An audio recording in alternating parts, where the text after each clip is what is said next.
Bonjour à tous, je m'appelle Jean-Pierre Quirin, je suis originaire de Gérardmer dans les Vosges et j'ai effectué, comme tous les appelés à l'époque, un service militaire de 16 mois.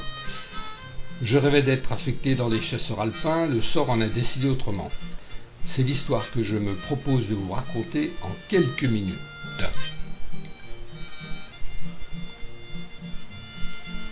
Le 14 juin 1964, nous décollons de la base de Istres près de Marseille à bord d'un avion DC-8 militaire, et ce, dans la plus grande discrétion.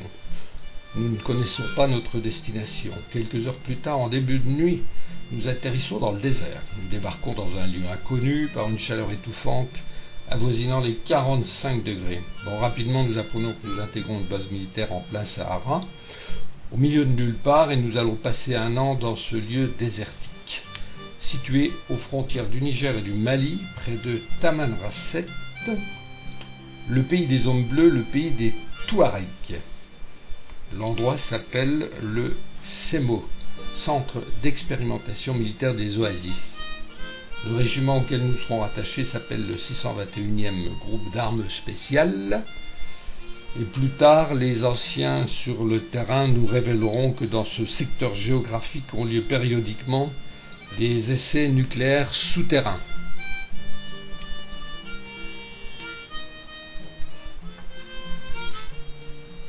La vie sur la base militaire.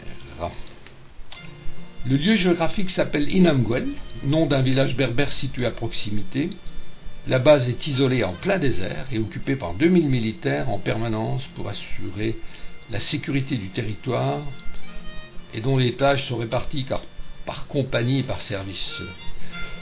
Je suis désigné pour travailler au service des effectifs. J'ai donc géré pendant un an les dossiers des appelés du contingent de mon régiment.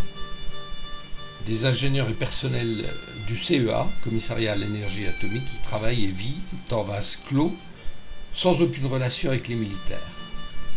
Alors s'y ajoute la main-d'œuvre recrutée localement, les pélos, pour effectuer les tâches subalternes et quelquefois dangereuses.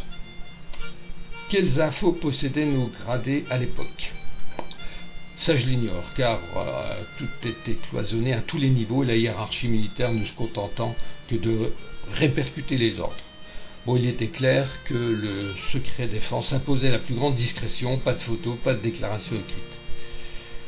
Il était même interdit de photographier la fameuse montagne des expériences. Aujourd'hui, allez sur Google Earth, tapez Ineker ou Inamguel, vous trouverez le Tanafela, qui est le nom de cette montagne. Vous pourrez également retrouver traces de la base vide dont je vous parle à présent, abandonnée définitivement en juin 1987. Tout y était radioactivement contaminé, encore aujourd'hui, à des dizaines de kilomètres à la ronde.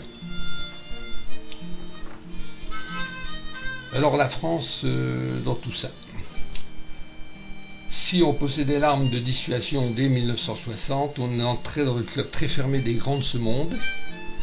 En quelques mots, la grandeur de la France serait alors de posséder l'arme atomique.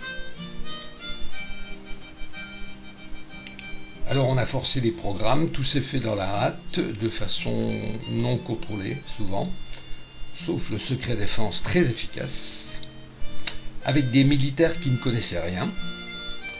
On envoyait des pauvres troufions comme ça à l'aveugle sans même savoir de quoi il s'agissait. Mon histoire est bien là pour en témoigner. Ce fut donc l'âge d'or de la bombe atomique et l'emblème menaçant de la puissance nationale.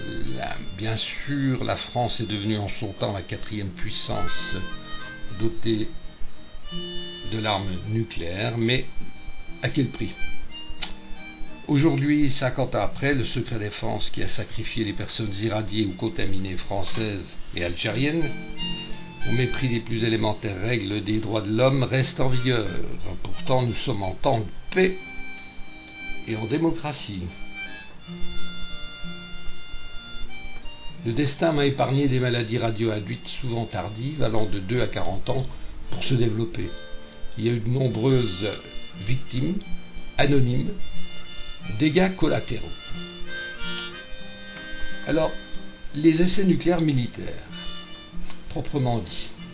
À Ineker ont eu lieu 13 essais nucléaires souterrains Nous sommes sur un vaste plateau accidenté à 1000 mètres d'altitude et la montagne choisie, le Tanafela, est haute de 1000 mètres et elle a 40 km de circonférence.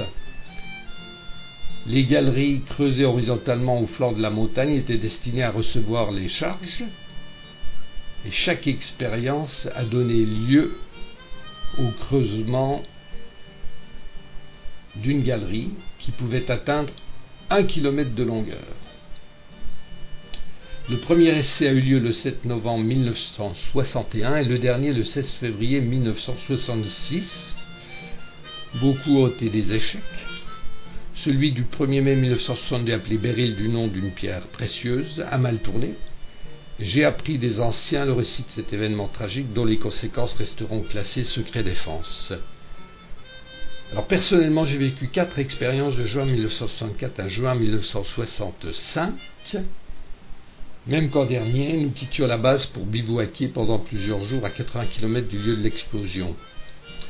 Elles avaient pour nom Topaz, Turquoise, Saphir et Jade. Nul doute qu'à court et long terme, chacune de ces expériences a ajouté à la précédente la connaissance scientifique, certes, et en même temps des traces invisibles et destructives, irradiation, contamination des hommes et de la nature. Aujourd'hui, c'est la face cachée du Hogar saharien.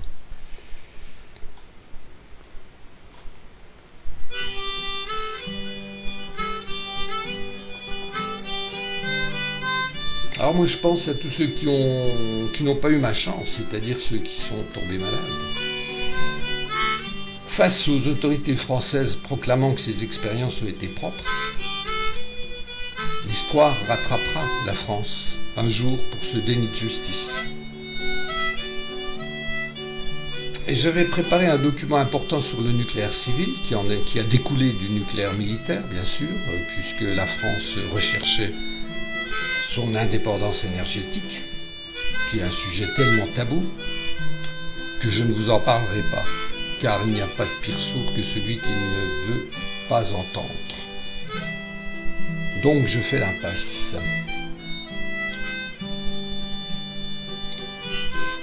Et tous ceux qui ont été sacrifiés pour cette cause, qui n'était pas la leur aujourd'hui, n'ont pas même droit à la reconnaissance de la nation.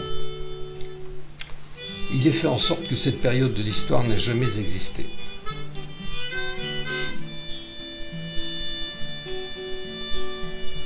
Merci de votre attention, j'espère que le sujet vous aura intéressé, que vous aurez aimé découvrir mes images, qui ont 50 ans aujourd'hui,